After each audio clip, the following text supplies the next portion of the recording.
Bukod sa Quezon City Police District Station 10 na naibalita namin kagabi, may 2 pang istasyon ng pulis sa lungsod Quezon ang naputulan din ng kuryente.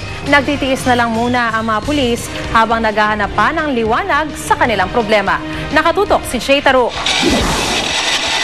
Naabutan namin pinapagana ng mga traffic police na ito mula sa PNP Traffic Sector 6 ng QCPD ang isang generator set na ipinahiram sa kanila ng isang residente sa Project 8. Luma na at binaha pa raw nung bagyong Ondoy ang genset pero pilit na pinapaandar. Talagang hindi ka makomportable at ang kawawa yung mga sibilyan na naimbisigahan namin. Talagang nainitan din. Sa loob ng kanilang opisina, naghihintay naman sa dilim ang mga respondent mula sa iba't ibang kaso ng vehicular accident. Ang operasyon ng traffic substation na ito na antala dahil wala silang kuryente. Nung huli kayong pumunta dito, anong sitwasyon? Punta kami. Naka-aircon kayo? Eh ngayon? Wala na. Oo, napakainit. Oo Ano? nga eh. Ano ba? Hindi ba madilim? Madilim. Baka lumabo mata natin pare-pareho. Walang kuryente. Napilitan ng dumiskarte ng sarili ang mga traffic enforcer dito dahil kung hindi, wala raw silang magagawa.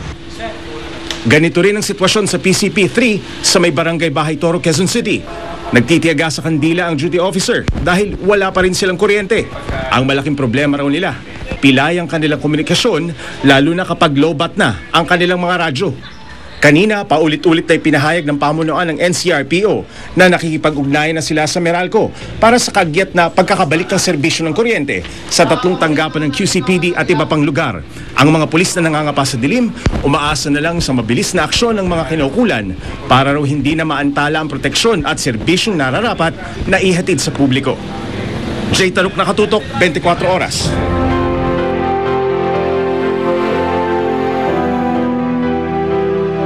Mga kapuso, sa patuloy na pamamahagi ng mga bag at na mga gamit pang eskwela ng GMA Kapuso Foundation sa pamagitan ng proyektong Unang Hakbang sa Kinabukasan, kabikulan naman ang kanilang sinadya. Sari-saring pinagkukunan ng kabuhayan ang kanilang natuklasan.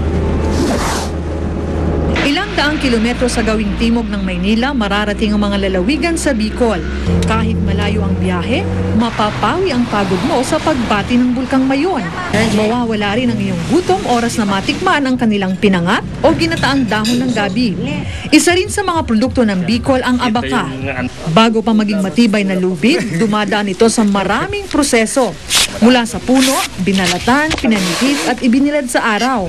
Hahabiin hanggang makuha ang tibay na kailangan. Sa abaka, umaasa ang pamilya ni Aling Emelinda para mabuhay at mapag-aral ang 8 anak. Ang gusto ko, yung anak ko, makapagtapos ng pag-aaral. Kasi nga, hindi kami nakapagtapos mag-asawa. Maliban sa lubid, ginagamit din palamuti ang manipis na sinamay, tulad ng ginawang palamuting anghel ni Aling Merly. Dito niya kinukuha ang ipinagtutusto sa pag-aaral ng anak. Ay nagpapasalamat ako sa malaking tulong nila sa lahat ng estudyante dito sa Iluluan Elementary School. At imbis na ipangbibili namin ng gamit, na ipangbili na namin ng pagkain namin, ng mga bata. Malapit naman sa dagat nakatira si na Aling Mirna. Katuwang niya sa pamumulot ng sigay ang anak na si Junel. Ito ang ginagawa nilang kwintas na ibinibenta ng 18 piso kada dosena. Isa si Junel sa mga grade 1 na nabigyan ng unang hakbang sa kinabukasan bags at school supplies sa Bicol. Salamat sa binigay niyong bag. Kahanga-hanga po ang tiyaga ng mga kababayan nating Bicolano para makakuha lamang ng marangal na pagkakakitaan. Sa ngalan ng GMA Kapuso Foundation, salamat po sa Walter Breads na nagpahiram ng kanilang truck para maihatid ang mga bag at mga gamit pang eskwela sa Bicol. Samantala, sa mga gustong tumulong sa mga proyekto ng GMA Kapuso Foundation, magsadya po kayo sa kanilang tanggapan o kaya magdeposito kayo sa kanilang mga bank account. Muling binubuhay ng ilang kababayan natin ang mga larong Pinoy. Hindi po yan dito, kundi sa Amerika. Enjoy na sila na isusulong pa doon ang ating kultura. Narito ang report. Sa panahon kung kailan halos lahat ng kabataan ay nawiwili na lamang sa computer at online games, meron pa ring ilan na pinipilit maibalik ang nakalakihang tradisyon, ang mga larong Pinoy. At nakatutuwang isipin ng mga Pinoy pa sa ibang bansa ang nangunguna rito. Sipa, patintero, agawan base, Chinese garter at kung ano-ano pa. Mga larong nakagisna na magpahanggang ngayon. Muling ginubuhay ng ilan sa mga kababayan natin sa Houston, Texas, Amerika.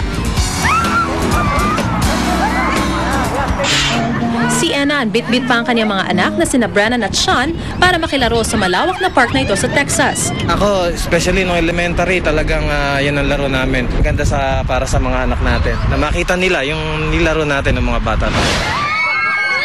Para na rin daw silang nasa Pilipinas tuwing nakakasalamuha at nakakalaro nila ang ilang kabataang Pinoy dito. Aside from the fact na yun nga, nalalabas natin sila sa streets para magkaroon sila ng activity, natuturo natin yung kultura natin sa kanila. Magandang, I think, kasi lahat ng mga batang lumalaki dito, parang nagiging Americanized na sila, so nakakalimutan na nila yung kultura natin.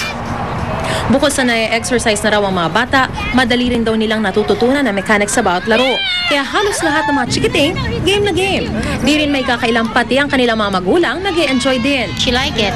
I miss it too. So, at first, she asked me na, larong Pinoy.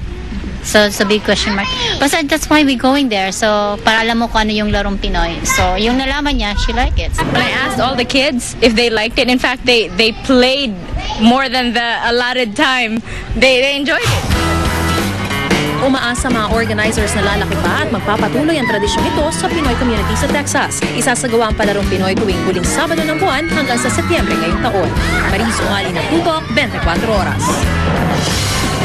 Sa linggo na po ang Father's Day mga kapuso, kaya huwag kalimutang batiin ang ating mga ama. At para maipakita ang pagpapahalaga sa haligi ng ating tahanan, bigyan sila ng regalong tiyak na magugustuhan niya. Ang mga health-conscious na daddy pwedeng bigyan ng fresh fruit juice basket. Sa mga pagod mula sa trabaho, nariyan ang food scrub. Imbes na wallet, pwede ring magregalo ng personalized money clip na may naka-engrave pang pangalan. May gift ideas din sa internet gaya ng pre-made coupons para sa Father's Day. At yan po ang mga balitang aming tinutukan sa nakalipas sa 24 oras. Maraming salamat po sa inyong pagtitiwala. Patuloy niyo pong tutukan ang 24 oras weekend tuwing Sabado at tuwing Linggo. Sa ngalan din na Mel Tiangco, Maris Umali at Pia Guanyo. Mula sa Tahanan ng Katotohanan, ako po si Mike Enriquez. Ito ang GMA. Walang kinikilingan, walang pinoprotektahan, walang kasinungalingan, serbisyong totoo lamang. At dahil hindi natutulog ang balita, nakatutok kami 24 oras.